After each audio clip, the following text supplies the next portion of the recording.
প্রথম ভালোবাসা। একতরফা ভালোবাসা।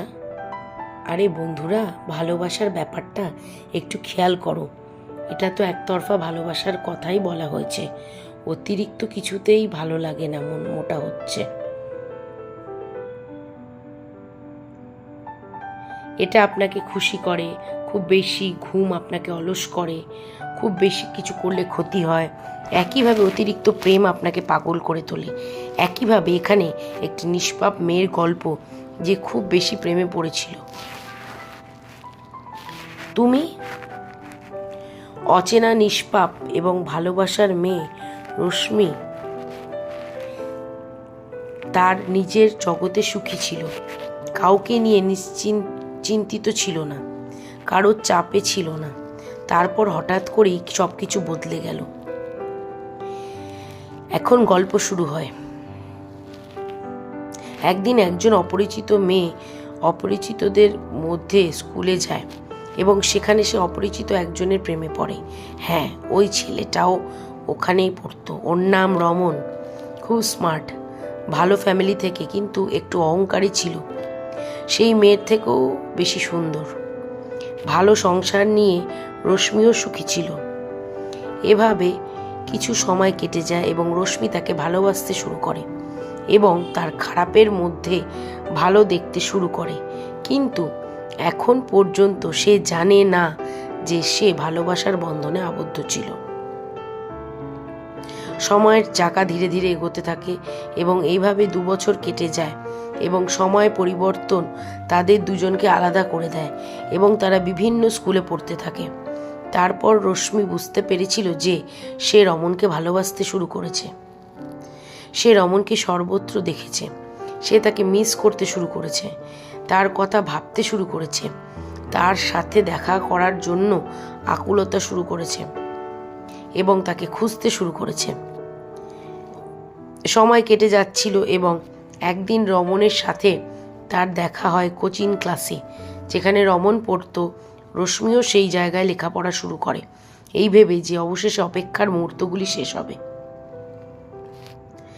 এভাবে কিছু সময় কেটে গেল, কিন্তু আজও পর্যন্ত রশ্মি একটা কথাও বলল না। সে ভাবতে লাগলো কিভাবে রমনকে তার মনের কথা বলা যায়, যা সে বলতে ভয় পায়। তারপর একদিন ফেসবুকের মাধ্যমে তার সাথে কথা হয়। রশ্মি তার অনুভূতি রমনের কাছে প্রকাশ করলো, কিন্তু ততক্ষণে অনেক দেরি হয়ে গেছে। রমন যে মেয়েটিকে পছন্দ করত সে রশ্মির বন্ধু। রমন বলল, রমন সেই মেয়ের সাথে বন্ধুত্ব করো। রশ্মিকে ভালোবাসার প্রতিশ্রুতি দিয়েছিল। তারপর কি হলো যে রশ্মির চোখ দিয়ে জল পড়তে লাগলো। রমন তার স্বপ্নকে শ্বাসরোধ করে রমনের জীবন যাপন করতে শুরু করে। রশ্মি এখনো চায় যে সে সর্বদা সুখী হোক। তাই রশ্মি গিয়ে মেয়েটিকে বলল যে রমন তাকে পছন্দ করে, কিন্তু সেই মেয়েটির জীবনেও অন্য কেউ ছিল এবং কিছু কারণে তাকে কোচিং ছেড়ে দিতে হয়েছিল।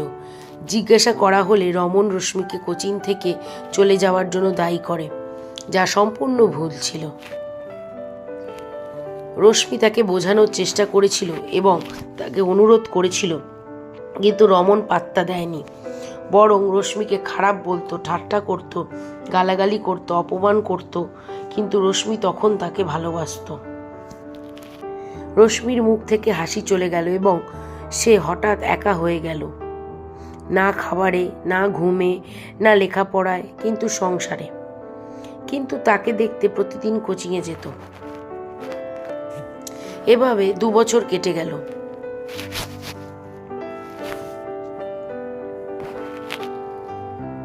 এবং তারা একে অপরের থেকে দূরে চলে গেল। কিন্তু রশ্মির ভালোবাসা কমেনি। সে তাকে ফোন করবে, কিন্তু রমন তার সাথে কথা বলতে থাকবে এবং তাকে কষ্ট দেবে, কিন্তু রশ্মিও বদলালো না রমন। তারপর একদিন রশ্মির মাথায় একটা চিন্তা এলো যে তার জীবনে অন্য কোনো ছেলে এলে সে হয়তো রমনকে ভুলে যাবে। কিছুদিন পর একই ঘটনা ঘটলেও রশ্মি আর কাউকে মেনে নিতে পারল না। এখন তার জীবনে এমন হয়েছে যে কূপে পানি নেই, চাকাবিহীন গাড়ির মতো। তার জীবন হয়ে গেছে লাশের মতো। সে বেঁচে আছে, কিন্তু বেঁচে থাকার কোনো কারণ নেই। সে কারোর সাথে কথা বললে না, কারোর কাছে যায় না, শুধু তিনি নিজে বন্দী ছিলেন, এবং সেখানে রমন অন্য একটি মেয়ের সাথে সুখী ছিলেন। সময় চলে গেল, সব বদলে গেল, কিন্তু তার ভালোবাসা বদলায়নি। এখন সে তার প্রিয়জনের জন্য সুখী হতে শুরু করেছে। সে একটি মিথ্যা হাসি এনেছে, দেখানোর জীবন যাপন করতে শুরু করেছে, কিন্তু আজ পর্যন্ত সে সুখী নয়। ভুল করেও সে রমনকে ভুলতে পারেনি। বন্ধুরা, যে তোমাকে ভালোবাসে তাকে ভালোবাসো, আর কখনো খুব বেশি ভালোবেসো না, নইলে তোমার অবস্থাও হবে রশ্মির মতো। সম্ভবত হলে কখনো রমনের মতো হৃদয়হীন হয়ে যেও না, যে তোমার জন্য কেউ তার জীবন বিসর্জন দেবে, কিন্তু তা হয় না। আপনার কিছু যায় আসে না, আপনি এমন ভুল করবেন না।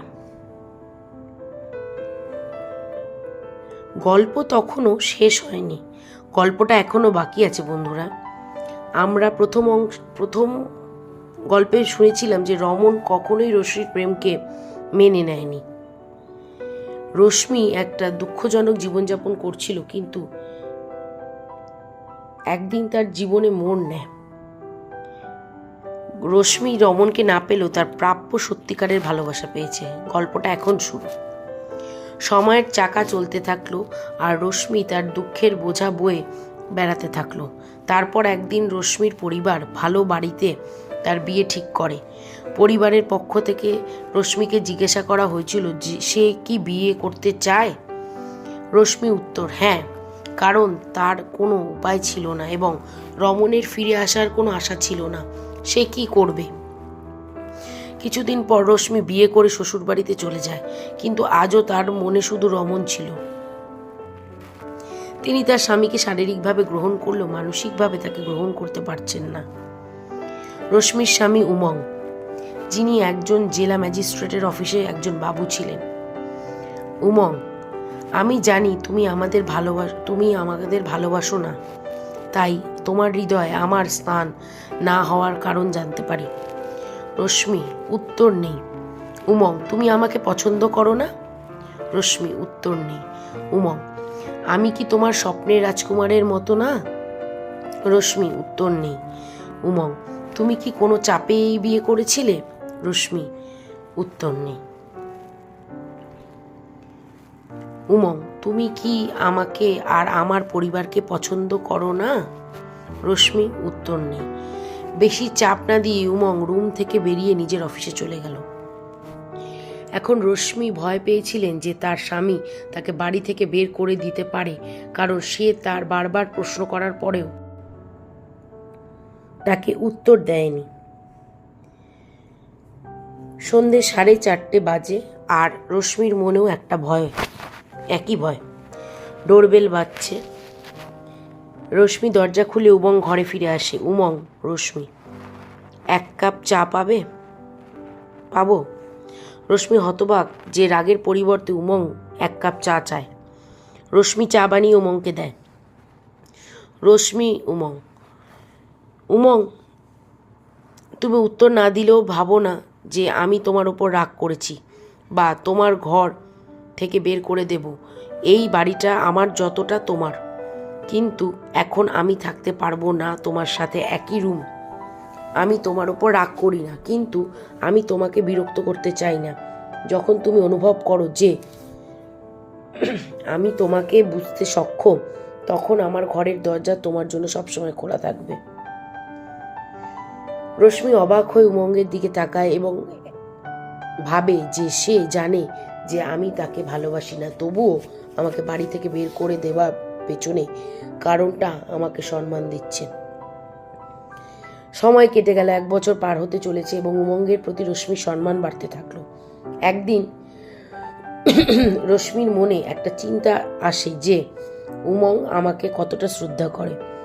আমি আর বিশ্বাসঘাতকতা করতে পারি না, তাই উমং আমাকে বাড়ি থেকে বের করে দিলেও আমি তাকে আমার পুরনো দিনের কথা বলি। একদিন রাত্রে রশ্মি আর উমং খাবার টেবিলে বসে খাচ্ছিল। রশ্মি, শোনো, আমি তোমার সাথে আমার কালকের কথা বলতে চাই। উমং উত্তেজিত হয়ে রশ্মি বলে, নিজের এবং রমণের সম্পর্কে সব বলে। দুজনেই খাবার খায়। উমং কিছু না বলে চেয়ার থেকে উঠে নিজের রুমের দিকে চলে যায়। রশ্মি মন খারাপ করে জেগে ওঠে এবং সেও তার ঘরে চলে যায়। ভাবতে থাকে এরপর কি হবে। সকাল হলেই উমং তার ব্যাগ নিয়ে অফিসের দিকে হেঁটে যায়। উমং রশ্মির কাছে, অফিসে যাচ্ছে, 4টায় রেডি হও, আমার আর তোমার ব্যাগ রেডি করো। রশ্মি মনে হচ্ছিল যেন একটা পাহাড় তার ওপর পড়ে গেছে। অশ্রুধারা বইছে। চোখের জল মুছতে মুছতে সে তার জিনিসপত্র গুছিয়ে নিচ্ছিল। 4টে ডোরবেল বেজে ওঠে। রশ্মি দরজা খুলে দেয় এবং উমং ঘরের ভেতরে যায়। উমং, রশ্মি তোমার জিনিসপত্র নিয়ে আসো। রশ্মি ভেতরে গিয়ে জিনিসপত্র নিয়ে আসে এবং দেখে উমং ও ব্যাগ নিয়ে দাঁড়িয়ে আছে। তারা ঘরে তালা লাগিয়ে দুজনেই এগিয়ে যায়, কিন্তু রশ্মি বুঝতে পারছিল না সে কোথায় যাচ্ছে এবং উমং তার ব্যাগ নিয়ে যাচ্ছে। উমং একটি ট্যাক্সি নিয়ে আসে। দুজনেই বসে এবং এটি একটি রেস্টুরেন্টে থামে। ওখান থেকে দুজনেই রেস্তোরাঁর ভিতরে যায়। সেখানে একটা সুন্দর করে সাজানো টেবিল ছিল, যার উপরে উমঙ্গের নাম আগেই লেখা ছিল। রশ্মি ভাবছে কেন আমাদের এখানে এনেছে এবং আমরা কোথায় যাচ্ছি। উমং চেয়ার সরিয়ে রশ্মিকে বসতে ইশারা করে। দুজনেই বসে। উমং তার পকেট থেকে একটা গোলাপ আর একটা খুব সুন্দর ব্রেসলেট বের করে রশ্মিকে বলে, তোমার বিবাহ বার্ষিকীতে তোমাকে অনেক অভিনন্দন। রশ্মি খুশি হয়ে গোলাপ আর ব্রেসলেট নিয়ে উমংকে জিজ্ঞাসা করে যে এই ব্যাপার বুঝতে পারিনি। উমং, বুঝলাম, আমরা দুজনেই রাজস্থানে বেড়াতে যাচ্ছি। রশ্মি যা খুঁজছিল তার সবই পেয়েছে। সে উমংকে জড়িয়ে ধরতে চেয়েছিল, কিন্তু লজ্জার কারণে পারেনি। দুজনেই সেখান থেকে শুরু করে। রাজস্থানে পৌঁছে একটা হোটেলে গেল, যেখানে উমং হোটেলে কথা বলতে বলতে, আমাদের 2টি রুম দরকার। রশ্মি, না, একই রুম। রশ্মি যেন এক নিমেষেই তার ভালোবাসা প্রকাশ করে ফেলেছে। সাথে সাথে দুজনেই রুমে পৌঁছালাম। রশ্মি উমংকে, আমি তোমাকে খুব ভালোবাসি, 7 জন্ম আমার সাথে থাকবে। উমং, আমরা তোমাকে সবসময় খুশি রাখবো। রাজস্থানে কয়েকদিন ঘোরাঘুরির পর দেশে ফেরা। দুজনেই স্বামী স্ত্রী হয়ে গেল, সঙ্গী ফিরে আসেন। এখানেই আমার গল্প শেষ। ভালোবাসা প্রথম হোক বা দ্বিতীয় হোক, সেটা গুরুত্বপূর্ণ নয়, কিন্তু সেটা কতটা সত্য সেটাই গুরুত্বপূর্ণ। রশ্মি যা তার প্রাপ্য তা পেয়েছিল। হয়তো রমণ নয়, কিন্তু সে খুব প্রেমময় উমঙ্গ পেয়েছে এবং সে খুব খুশি হয়েছিল। বন্ধুরা, কেউ যদি আপনাকে না বুঝে বা আপনাকে ছেড়ে চলে যায়, তবে নিরাশ হবেন না। হয়তো ভগবান আপনাকে আরো ভালো কিছু দেওয়ার কথা ভেবেছেন। আশা করি এই গল্পটি আপনাদের ভালো লেগেছে। বন্ধুরা, পারলে শেয়ার, কমেন্ট করবেন এবং সাবস্ক্রাইবও করবেন। ধন্যবাদ।